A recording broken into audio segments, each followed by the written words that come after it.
জানাবো নির্বাচন পেছালে ভয়ঙ্কর ক্ষতির মুখে পড়বে দেশ, বলছেন ডক্টর জাহিদ। জানিয়ে দেব শেখ হাসিনার বিচার এই মাটিতেই হতে হবে, বলছেন মির্জা ফখরুল। এদিকে অবিলম্বে নির্বাচনী রোডম্যাপ ঘোষণার দাবি বিএনপি নেতার। জানিয়ে দেব নির্বাচনী ফলাফল সুরক্ষার দায়িত্ব পোলিং এজেন্টদের। এবং সর্বশেষ জানাবো চোর সন্দেহে মব করে 3 কিশোরকে বেঁধে মারধর, একজন নিহত। দর্শক শুনছিলেন সংবাদ শিরোনাম, এখন বিস্তারিত। জানাবো নির্বাচন পেছালে ভয়ঙ্কর ক্ষতির মুখে পড়বে দেশ, বলছেন ডক্টর জাহিদ। পিআর ইস্যুতে নির্বাচন পেছালে দেশ ভয়ঙ্কর ক্ষতির মুখে পড়বে বলে মনে করেন বিএনপি স্থায়ী কমিটির সদস্য ডক্টর এজেডএম জাহিদ হোসেন। শুক্রবার সকালে জাতীয় প্রেস ক্লাবে গণতন্ত্র ও মানবাধিকার নিশ্চিতে জাতীয় সংসদ নির্বাচনের গুরুত্ব শীর্ষক আলোচনা সভায় তিনি কথা বলেন।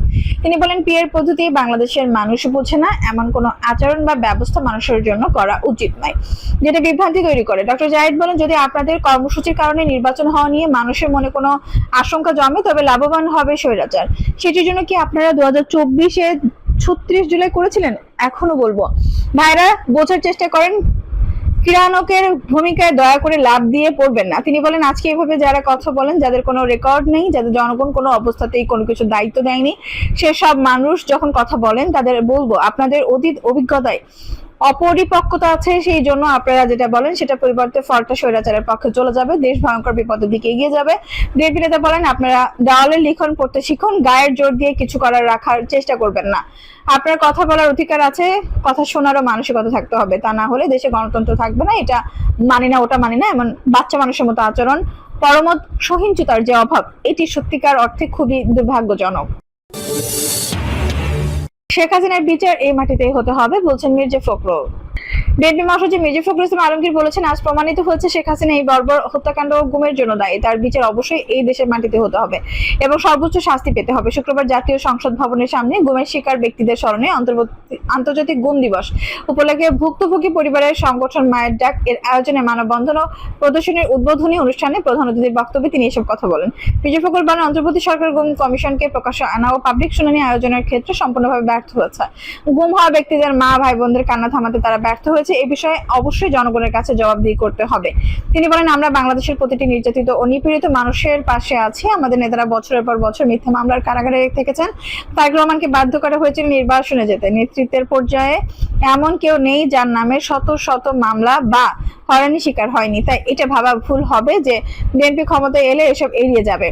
বিএনপি নির্বাচনের মাধ্যমে এসব বিচার শেষ পর্যন্ত নিয়ে যেতে চাই। বিএনপি মহাসচিব বলেন, আমাদের অন্যতম দাবি ছিল গুম ও হত্যার বিচার। আমরা প্রতিশ্রুতি দিচ্ছি, গুম হওয়া শিশুদের পাশে সবসময় থাকবো এবং যতদিন পর্যন্ত ন্যায় বিচার না হয় ততদিন লড়াই চালিয়ে যাব। গুমের শিকার প্রত্যেকের সম্পূর্ণ তথ্য সরকারকে প্রকাশ করতে হবে। গুমের শিকার ব্যক্তিদের পরিবারকে আশ্বাস দিয়ে তিনি বলেন, আপনারা নিরাশ হবেন না, জনগণের আন্দোলন কখনো ব্যর্থ হয় না, এর নজির নেই। আপনারা ইতিমধ্যেই প্রমাণ করেছেন আন্দোলনের মাধ্যমে ফ্যাসিবাদের ক্ষমতা থেকে সরানো সম্ভব। আমরা বিশ্বাস করি যারা পিতা ভাই বা সন্তান হারিয়েছেন তারা অবশ্যই ন্যায় বিচার দেখে যেতে পারবেন। অবিলম্বে নির্বাচনী রোডম্যাপ ঘোষণার দাবি বিএনপির নেতার। অনতিবিলম্বে নির্বাচনী রোডম্যাপ ঘোষণার দাবি জানিয়েছেন বিএনপি স্থায়ী কমিটির সদস্য অধ্যাপক এজেডএম জাহিদ হোসেন। শুক্রবার 22 আগস্ট দুপুরে এক আলোচনা সভায় তিনি দাবি জানান। জাতীয় প্রেস ক্লাবের আব্দুল সালাম হলে বিশ্বের মানবাধিকার সংস্থা বাংলাদেশের উদ্যোগে গণতন্ত্র ও মানবাধিকার নিশ্চিতে জাতীয় সংসদ নির্বাচনের গুরুত্ব শীর্ষক এই আলোচনা সভা অনুষ্ঠিত হয়। এতে অধ্যাপক জাহিদ বলেন, আমরা স্পষ্ট ভাষায় বলতে চাই, আর বিলম্ব নয়। ডক্টর ইউনূস স্যারের নেতৃত্বে অন্তর্বর্তীকালীন সরকার ফেব্রুয়ারির মধ্যভাগের মধ্যে নির্বাচনের জন্য নির্বাচন কমিশনকে যে রিকোয়েস্ট করেছেন, আমরা চাই অনতিবিলম্বে নির্বাচন কমিশন নির্বাচনের রোডম্যাপ ঘোষণা করুক। তারা দেশে এবং দেশের বাইরে বসে তাদের নেত্রী যে ষড়যন্ত্র করছে, নির্বাচন হতে দিব না, নির্বাচন এটা করতে দিব না। অর্থাৎ এক ধরনের বিশৃঙ্খলা হলে লাভ কাদের? লাভ হচ্ছে পলায়নকৃত স্বৈরাচারের। আপনারা যারা বুঝে না বুঝে বিভিন্ন দাবি তুলে আজকে নির্বাচনকে পিছিয়ে দিতে চান, তারা কি প্রকারান্তরে স্বৈরাচারের পক্ষে কাজ করেছেন কিনা সেটি কি বিবেচনা করেছেন? তিনি বলেন, আজকে যদি স্বৈরাচারের পক্ষে কাজ করেন এবং আপনাদের কর্মসূচি করেন, যদি আজকে কোনো কারণে এই দেশে নির্বাচন হবে কি হবে না এ নিয়ে মানুষের মধ্যে এক ধরনের আশঙ্কা জমে, তাহলে লাভবান হবে পলায়নকৃত স্বৈরাচার। এর জন্য কি আপনারা 2024 সালে 36 জুলাই করেছিলেন? নির্বাচন নিয়ে কয়েকটি রাজনৈতিক দলের নানা ধরনের বক্তব্যের সমালোচনা করে ডক্টর জাহিদ হোসেন নির্বাচন নিয়ে কয়েকটি রাজনৈতিক দলের নানা ধরনের বক্তব্যের সমালোচনা করে ডক্টর জাহিদ হোসেন বলেন, আপনারা বলেন পিআর না হলে নির্বাচনে যাব না। নির্বাচনী ফলাফল সুরক্ষার দায়িত্ব পোলিং এজেন্টদের।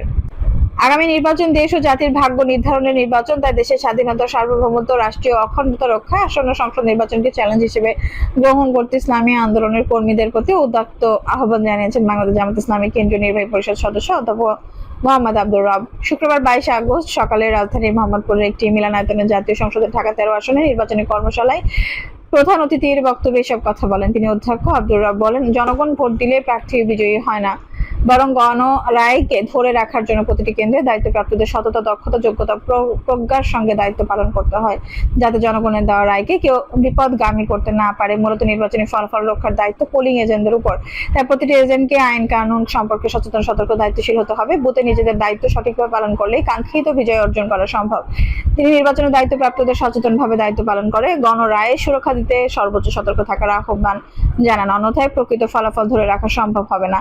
বিশেষ অতিথির বক্তব্যে ঢাকা মহানগর উত্তর জামায়াতের সেক্রেটারি ডক্টর মোহাম্মদ রেজাউল করিম বলেন, দেশ ও জাতি এক মহাক্রান্তিকাল অতিক্রম করছেন। আগামী নির্বাচন দেশ ও জাতির ভাগ্য নির্ধারণের নির্বাচন, তাই আসন্ন নির্বাচনকে বিশেষ গুরুত্ব দিতে হবে। তিনি জামায়াত মনোনীত প্রার্থীদের বিজয়ী করতে ময়দানে সবাইকে সর্বশক্তি নিয়োগের আহ্বান জানান। চোর সন্দেহে মব করে 3 কিশোরকে বেঁধে মারধর, একজন নিহত।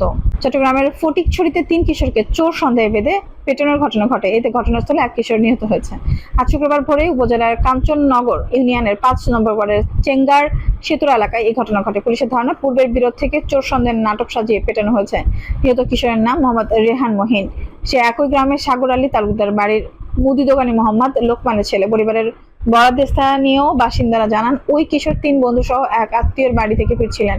পরে পরিকল্পিতভাবে মব করে পেটানো হয়েছে। এই ঘটনায় রিহানের 2 সমবয়সী বন্ধু মোহাম্মদ মানিক ও মোহাম্মদ রাহাত গুরুতর আহত হয়ে হাসপাতালে চিকিৎসাধীন রয়েছেন। জানতে চাইলে ফটিকছড়ি থানার ভারপ্রাপ্ত কর্মকর্তা নূর আহমেদ প্রথম আলোকে বলেন, ওই 3 কিশোর নগরে বেড়াতে গিয়ে মধ্যরাতে বাড়ি ফিরছিলেন। কেন, কি কারণে এই ঘটনা ঘটেছে তা তদন্ত করা হচ্ছে। পরিবারকে মামলা করতে বলা হয়েছে। পুলিশ মূল হামলাকারীদের গ্রেপ্তারের অভিযান চালাচ্ছে।